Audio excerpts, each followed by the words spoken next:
Di tanah ngawi kita melangkah, guru penggerak penuh semangat.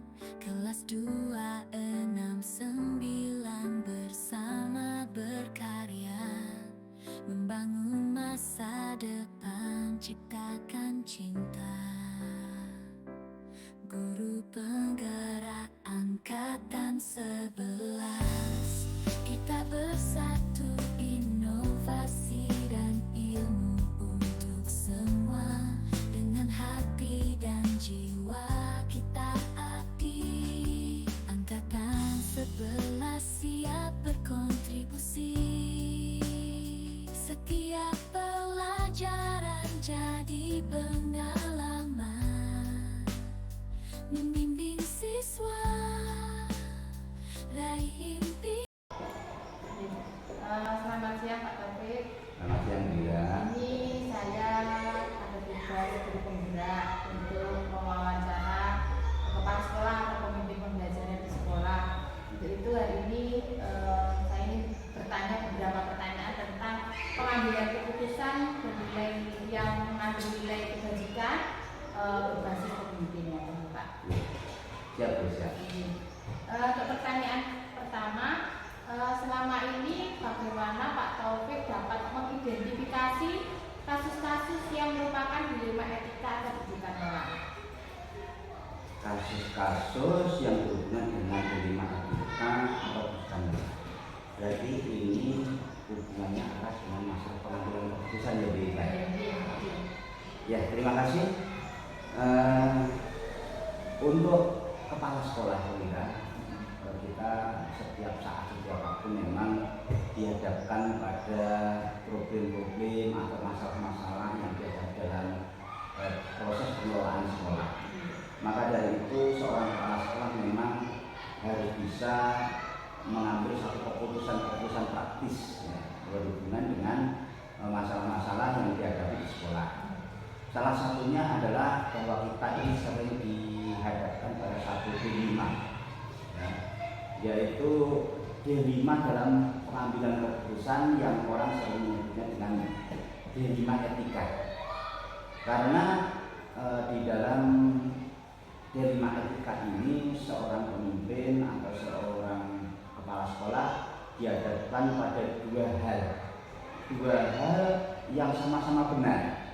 Tetapi seorang kepala sekolah harus bisa mengambil keputusan yang tepat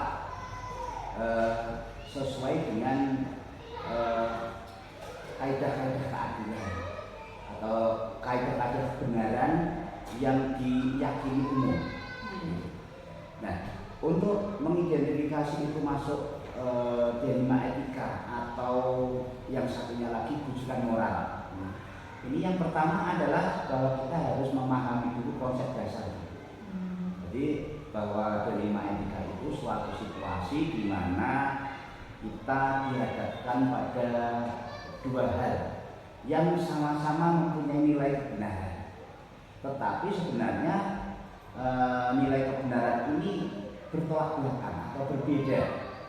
Maka seorang kepala sekolah juga harus bisa mengambil sebuah keputusan untuk sebuah kebaikan. Kemudian untuk rujukan moral itu adalah sebuah situasi di mana kita dihadapkan pada dua pilihan, tetapi dua pilihan ini merupakan dua pilihan yang sudah jelas. Yang satu mengandung kebenaran, yang satu mengandung kesalahan, atau benar dan salah. Sehingga garis batasan sudah jelas. Tinggal kita sebagai pengambil keputusan itu bisa berpikir secara positif. Apa yang akan kita pilih, benar atau salah? Kalau kita benar memilih yang benar, maka kita selamat. Tetapi kalau kita memilih yang salah, maka kita ada kemungkinan tidak selamat, mengandung resiko yang cukup berdampak bagi banyak orang. Itu jadi kita memilih seperti itu. Selama ini bagaimana Pak Taufik menjalankan pengambilan keputusan di sekolah, terutama untuk kasus-kasus di mana ada dua kepentingan yang sama-sama benar atau sama-sama mengandung nilai kebajikan? Ini sesuatu yang memang sulit bagi ya. Tetapi di sini lebih ringan. Jadi beban kepala sekolah itu sebetulnya lebih ringan karena sudah ada bahwa dua-duanya adalah akan membawa kebaikan. Cuma yang perlu dipertimbangkan adalah alternatif pertama dan alternatif kedua dari keputusan yang sudah nanti akan kita ambil itu harus ditinjau dulu dari dampak, yang akan mungkin timbul dari keputusan yang kita ambil.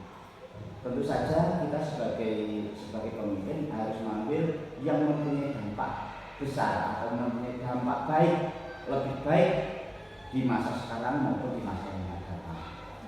Berdampak bagi semua orang, itu yang harus kita ambil. Lalu langkah-langkah prosedur seperti apa yang biasanya Pak Taufik lakukan selama ini? Kalau kita menghadapi sebuah masalah, tentu saja kita tidak serta-merta langsung memutuskan A, B, C, itu tidak. Tetapi langkah-langkah itu memang harus kita buat, yaitu langkah pertama adalah mengidentifikasi kasus atau masalah yang kita hadapi. Kita cari akar permasalahannya di mana, mencari akar permasalahannya. Kemudian setelah itu kita harus punya tujuan.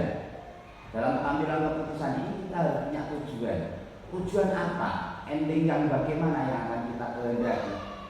Ya, ending seperti apa yang akan kita kehendaki? Kita punya tujuan. Setelah tujuan tercapai, maka kita harus membuat langkah-langkah alternatif. Ada beberapa alternatif yang mestinya menjadikan ini menjadi suatu keputusan nanti. Dari alternatif yang ada itu, maka kita membuat sebuah skala prioritas yang nanti mengerucut pada keputusan yang akan kita ambil. Terutama tentu saja yang mempunyai unsur kebenaran secara universal yang berdampak baik untuk semuanya. Terus selama ini Pak Taufik, hal apa saja yang dianggap Pak Taufik itu efektif dalam mengambil keputusan dari kasus-kasus di Lima Etika? Hal yang efektif itu berarti cepat. Ya. Efektif adalah kalau kita di sekolah, misalnya di sekolah itu kita sudah mempunyai tim pengembang sekolah yang memang secara bersama-sama kita sudah membangun kebersamaan bahwa baik buruknya lembaga sekolah itu menjadi tanggung jawab bersama, di mana tim ini nanti akan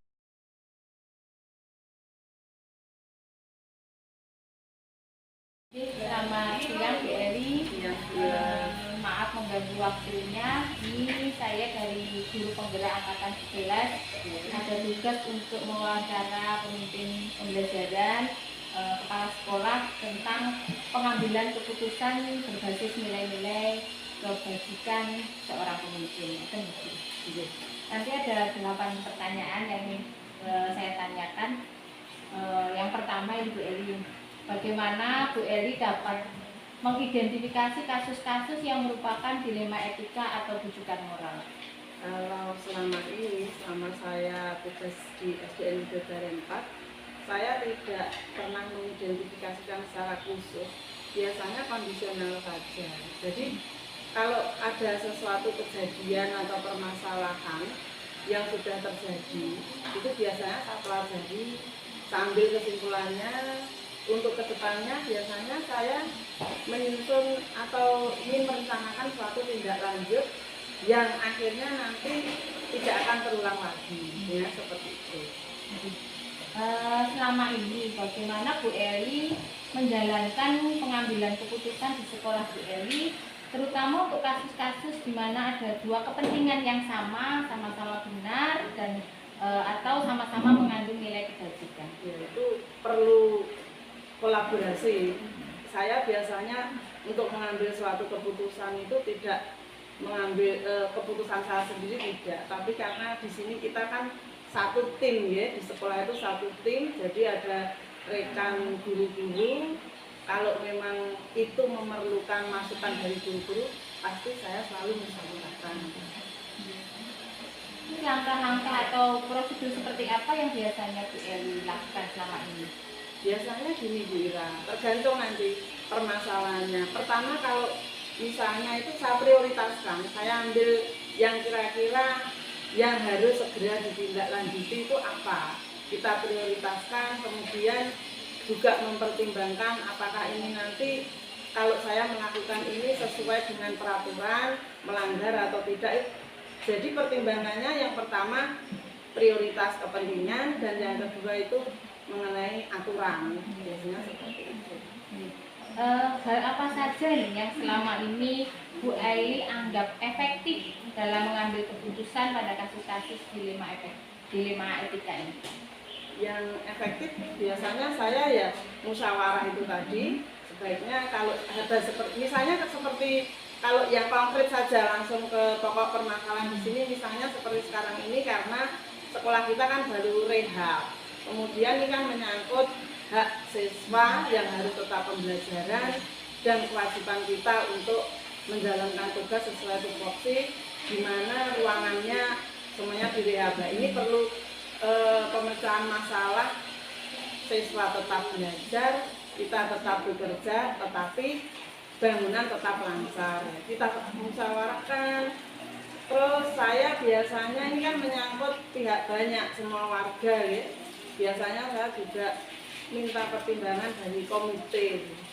Jadi masukan-masukan, solusi-solusi nanti bisa dibicarakan dari yang terbaik. Selama ini adakah tantangan yang dialami Bu Eli dalam pengambilan keputusan pada kasus-kasus dilema etika? Banyak sekali. Di sini ada Bapak Ibu guru. Banyak sekali, terutama gini. Saya di sini kan orang yang paling baru bertugas kurang lebih 1 tahun lebih sedikit. Nah, di mana di sini semuanya sudah guru-guru senior, ada sebagian yang di atas saya usianya dan ada yang masih di bawah saya usianya kan. Saya ya pertama canggung karena belum baru mengenal, jadi belum tahu karakteristik masing-masing, sehingga perlu pendekatan dulu. Apakah Bu Eli memiliki jadwal tertentu ketika menyelesaikan sebuah kasus gitu? Apakah biasanya Bu Eli langsung menyelesaikan pada waktu itu di tempat itu, atau ada jadwal tertentu untuk menyelesaikannya, dan untuk prosedurnya itu seperti apa? Kalau saya kondisional saja.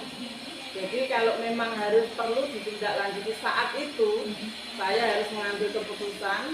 Ya, saya pertimbangkan dulu. Kalau memang perlu ya langsung saya putuskan. Kalau tidak, pasti saya bicarakan dulu sama Bapak Ibu guru. Lalu faktor-faktor apa yang selama ini mempermudah atau mungkin ada seseorang yang membantu Bu Eli dalam pengambilan keputusan dalam kasus-kasus dilema etika ini? Banyak. Yang satu dari guru-guru senior, kemudian rekan-rekan yang lain, yang kedua dari komite, banyak membantu untuk terselenggaranya kegiatan di sekolah kita. Jadi saya selama ini kerjasama baik dengan komite karena banyak membantu, baik itu untuk memberi masukan atau langsung membantu melakukan suatu program. Itu biasanya komite. Dari semua hal yang sudah disampaikan Bu Eli tadi, bahwa apa ini yang pembelajaran apa yang Bu Eli petik dari pengalaman Bu Eli dalam mengambil keputusan? Ya, jadi kalau ada suatu permasalahan itu, saya itu biasanya harus segera diselesaikan. Tidak bisa saya menunda-nunda sesuatu sehingga nanti akan menumpuk ada permasalahan baru. Pasti setiap hari kalau di sekolah itu selalu ada masalah, sehingga saya secepatnya ingin menyelesaikan dan tentunya tidak lepas dari pertimbangan musyawarah dengan rekan-rekan guru. Baik, terima kasih Bu Eli atas inspirasinya luar biasa dalam pengambilan keputusan, terutama pada kasus-kasus dalam dilema etika. Untuk itu saya mengakhiri, terima kasih atas wawancaranya hari ini. Sama-sama Bu Ira, sukses selalu. Di tanah Ngawi kita melangkah, guru penggerak